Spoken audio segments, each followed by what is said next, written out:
अस्सलाम वालेकुम, welcome to my channel History TV. तमाम वीडियोस अपडेट के लिए हिस्ट्री टीवी को सब्सक्राइब करें और बेल नोटिफिकेशन बटन को प्रेस करना मत भूलिएगा।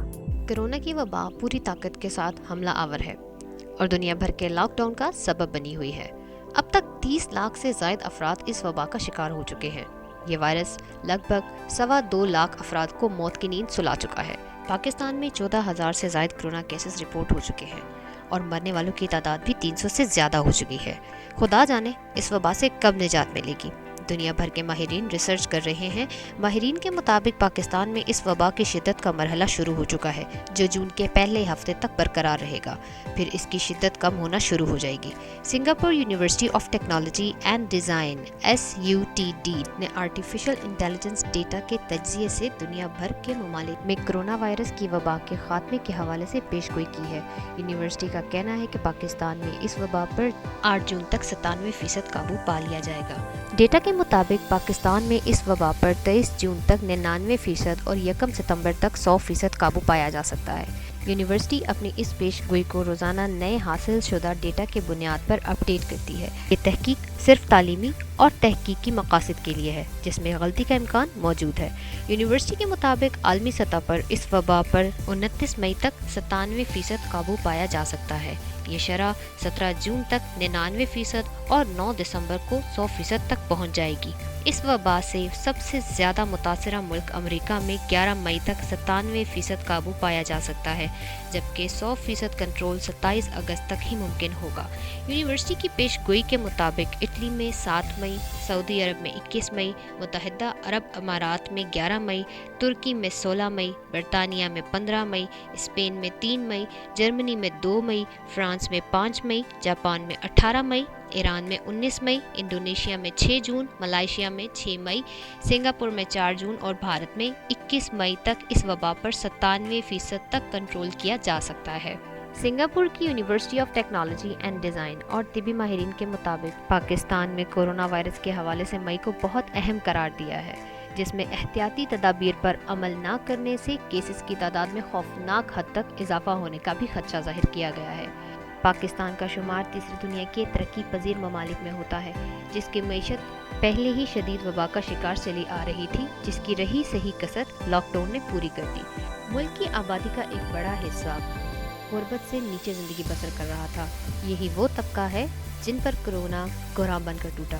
24 मार्च से लगे लॉकडाउन ने इस तबके के लिए ज़िंदगी को गुजारना बेहद ही मुश्किल कर दिया है। गरीब, मस्कीन, मेहनतकश और दिहाड़ीदार लोगों के लिए बाहर कोरोना वायरस का खतरा और अंदर बला की भूख है। मुहतात अंदाजे के मुताबिक 1 करोड़ से ज़ायद मेहनतकश बेरोज़गार हो चुके हैं।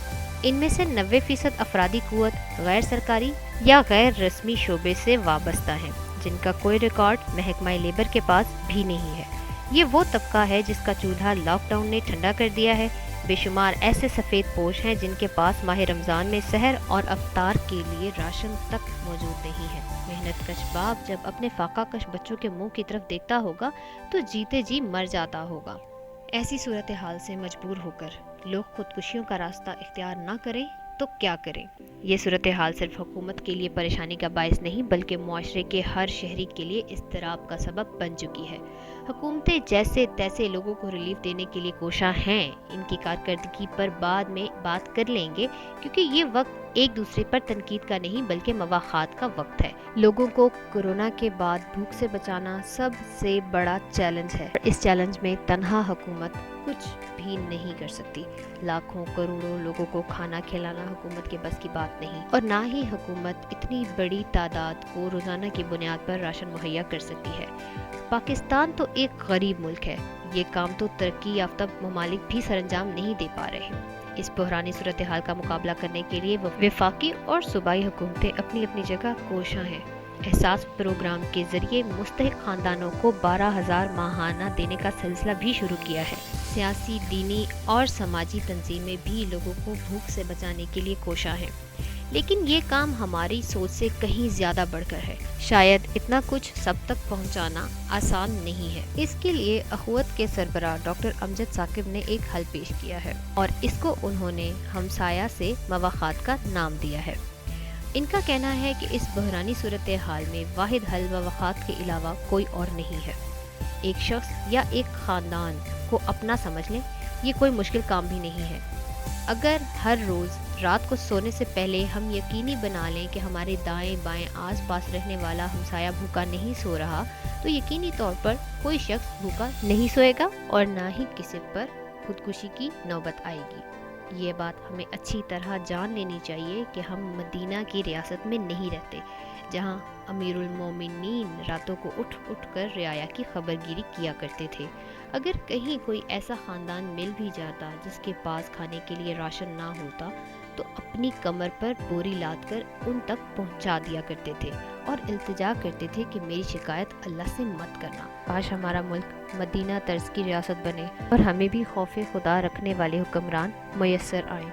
ہم جس ملک میں رہ رہے ہیں وہاں کے حکمرانوں کے بس کی بات نہیں کہ وہ شہروں، قصبوں اور محلوں میں جا جا کر لوگوں کے گھروں پر دستک دیں اور کھانا پہنچائیں، لیکن ڈاکٹر صاحب کی تجویز پر عمل کرتے ہوئے ہم ایک اچھا ہمسایہ ہونے کی حیثیت سے کام ضرور کر سکتے ہیں۔ ویسے بھی ماہ رمضان کا آغاز ہو چکا ہے۔ اللہ کریم نے اس ماہ مبارکہ میں نیکیوں کا اجر بڑھا رکھا ہے۔ ہر صاحب حیثیت مسلمان کو دل کھول کر مستحق افراد کی مدد کرنی چاہیے اور زیادہ سے زیادہ نیکیاں سمیٹنے کی دوڑ میں شامل ہونا چاہیے۔ یہی زندگی کی وہ حقیقی دوڑ ہے جو رب تعالیٰ کی رضا اور خوشنودی کا سبب بنے گی۔ امید کرتے ہیں آپ کو ہماری آج کی ویڈیو بہت پسند آئے گی۔ ہمیں اپنی رائے سے آگاہ ضرور کیجیے گا۔ شکریہ۔